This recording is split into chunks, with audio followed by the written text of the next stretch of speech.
여러분들은 과자를 좋아하시나요? 우리나라에는 과자를 좋아하는 사람들이 너무 많아서 그만큼 다양한 과자들이 개발되어 왔죠. 따라서 과자를 사러 편의점이나 마트에 방문했는데 먹고 싶은 과자가 너무 많아서 한참 동안이나 과자를 골랐던 경험은 다들 한 번쯤은 있으실 겁니다. 그만큼 우리나라의 과자는 굉장히 많은 종류를 자랑하며 해외에서도 큰 인기를 얻고 있는데요. 우리나라 과자의 원조격인 초코파이를 메드베데프 러시아 전 대통령이 즐겨 먹었다는 사실은 너무도 유명하고, 그 이후 출시된 버터와플, 꼬북칩 등의 과자들도 해외에서 선풍적인 인기를 끌고 있죠. 따라서 한국에는 이렇게 해외에서도 통하는 맛있는 과자들이 너무도 많으니 우리가 과자를 고를 때 항상 신중할 수밖에 없었던 것이죠. 그런데 최근 한국의 과자가 다시 한번 조명받게 된 일이 있었습니다. 얼마 전이었죠. 손흥민 선수가 속해 있는 토트넘 구단이 한국에 방문하여 프리시즌을 소화했는데요. 이때 토트넘에 새로 합류한 히샬리송 선수가 한국의 과자를 들고 있는 모습이 포착된 것입니다.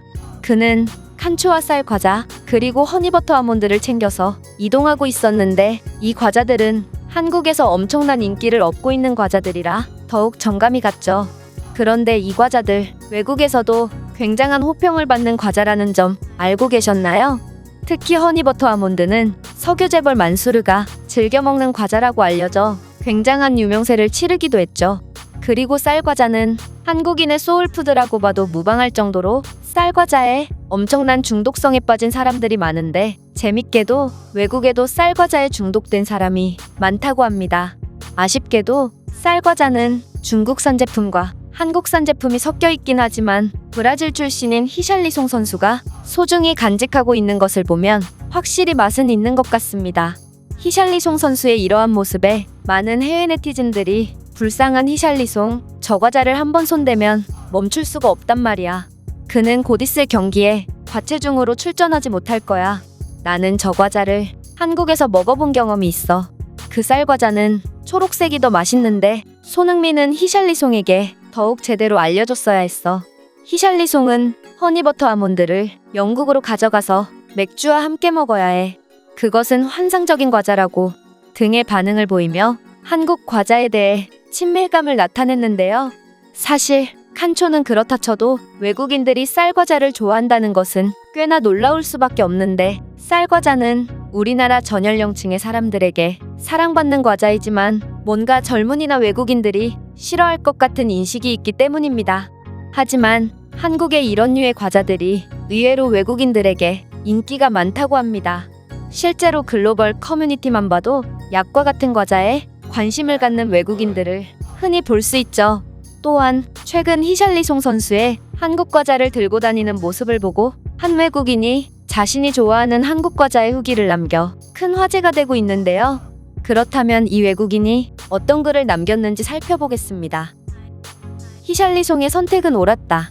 그가 어떻게 저 과자를 알고 있는지는 모르겠지만 쌀과자는 한국에서 무조건 먹어봐야 할 훌륭한 과자야. 이뿐만 아니라 내가 한국에서 엄청나게 놀랐던 과자는 쌀강정이라는 과자인데, 이건 내 한국인 친구 집에서 먹었던 과자야. 나는 이 과자의 겉모습만 보고 곡물을 먹는 건가 싶었고 전혀 구미가 당기지 않았지만 포장지를 뜯자마자 모든 과자를 해치워버렸지. 쌀강정은 정말 엄청난 과자야. 그것을 한번 손대면 다 먹기 전까지는 절대 손을 뗄 수가 없어. 또한 한국의 약과도 굉장했어. 정확히 말하면 작은 약과라고 해야 할 것 같은데, 이 과자 또한 한번 먹기 시작하면 정말 끝도 없이 먹게 되지.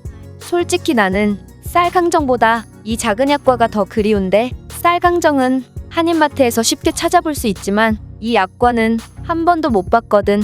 그리고 한국에는 이런 중독성 강한 과자뿐만 아니라 엄청난 음료수 또한 존재하는데, 그것은 바로 시케라는 음료야. 그 음료의 건더기는 아직까지 적응이 안 될 정도로 이상하지만 그걸 제외한다면 정말 최고의 음료라고 확신할 수 있어. 한국에는 이런 중독성 높은 간식들이 너무나도 많은데 왜 한국인들은 살이 안 찌는지 모르겠어. 만약 너희들이 다이어트 중이라면 절대로 한국인들이 주는 음식을 받아먹지 마. 한번 맛보기 시작하면 절대로 절제할 수 없으니까 말이야. 이 외국인이 글은 여기까지입니다. 쌀강정과 미니학과는 쌀과자와 마찬가지로 외국인들의 입맛에 맞을 거라고 생각하지 못했는데 이렇게나 우리나라 과자를 좋아해주니 뭔가 뿌듯하기도 하면서 신기하기도 한데요. 그렇다면 다른 외국인들은 이 과자에 대해 어떻게 생각하는지 댓글을 통해 확인해 보겠습니다.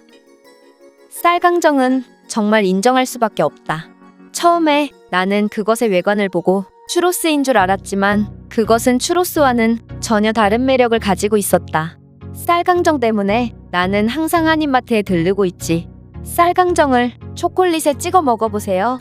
그것은 초콜릿과 환상적인 궁합을 자랑합니다. 너는 진정한 한국 과자를 모르고 있다. 왜냐하면 연양갱을 언급하지 않았기 때문이야. 그것은 내가 한국산에서 등산을 하고 있을 때 어떤 친절한 아주머니께서 주신 과자인데 연양갱은 엄청나게 놀라운 맛과 식감을 가졌다. 내가 한국에 갔을 때 나는 연양갱이 촉감이 너무 이상해서 도전하지 못했어. 뒤늦게 도전하려고 한인마트에 들르니 그것은 너무 비싸서 구매할 엄두가 나지 않더라. 내가 친구에게 처음 연양갱에 대해 들었을 때 무슨 불량배 이름인 줄 알고 긴장했던 기억이 있어. 그것이 한국의 간식 이름일 줄은 상상도 못했지. 요즘에는 건더기 없는 식혜를 판매하고 있어. 내가 알기로 한인마트에서는 오히려 건더기가 있는 오리지널보다 건더기 없는 버전이 더 인기가 많다고 해. 나는 히샬리송이 허니버터 아몬드를 들고 가는 모습을 보고 깜짝 놀랐어. 내가 한국에 갔을 때 한강에서 맥주와 함께 먹었던 과자 중에 저 과자가 제일 맛있었거든. 맥주를 먹으면서 음식을 먹는 한국의 문화도 신기했고 말이야. 솔직히 허니버터 아몬드가 한국 맥주보다 더 맛있는 것 같아. 한국의 음식은 분명 훌륭했지만 맥주는 그저 그랬어. 한국 과자는 10년 전에도 유명했던 것 같은데 그들은 아직까지 전 세계 과자 시장을 지배하고 있구나. 그들은 어떻게 매번 다른 과자들로 전 세계인들의 입맛을 사로잡을 수 있었던 거지? 그들의 아이디어는 정말 보면 볼수록 대단한 것 같아. 한국에서 등산을 해본 사람들이라면 쌀과자와 작은 약과를 한 번쯤은 먹어봤을 거야. 등산을 하다 보면 한국의 친절한 사람들이 저 간식을 주면서 응원해 주거든. 아마 이것들은 한국의 어른들에게 인기가 많은 과자인 것 같아. 저도 한인마트에서 쌀과자를 구매한 적이 있는데 저보다 제 딸이 이 과자를 훨씬 좋아합니다. 아마 그 과자는 전 연령층을 아우르는 한국의 국민 간식이 아닐까 싶어요. 내 한국인 친구들은 쌀과자를 약쟁이 과자라고 불러. 그만큼 한 번 먹으면 끊기 힘들다는 말이지. 나는 한국인들의 이러한 언어 구사가 정말 재미있는 것 같아. 한국은 약을 구하기가 매우 힘든 청정구역이기 때문에 할 수 있는 말인 것 같아. 중국 같은 나라에서 약쟁이 과자라고 말한다면 모두가 그것을 진짜 약이 든 과자라고 생각할 거야. 실제로 몇몇 중국 음식점들이 매출을 늘리기 위해 음식에 몰래 약을 탄 적이 있다고 해. 결국 애꿎은 사람들만 중독자가 되었지? 제가 준비한 내용은 여기까지입니다. 끝까지 시청해주셔서 진심으로 감사드리며 여러분들의 구독과 좋아요는 영상 제작에 큰 힘이 됩니다. 이상 세모튜브였습니다.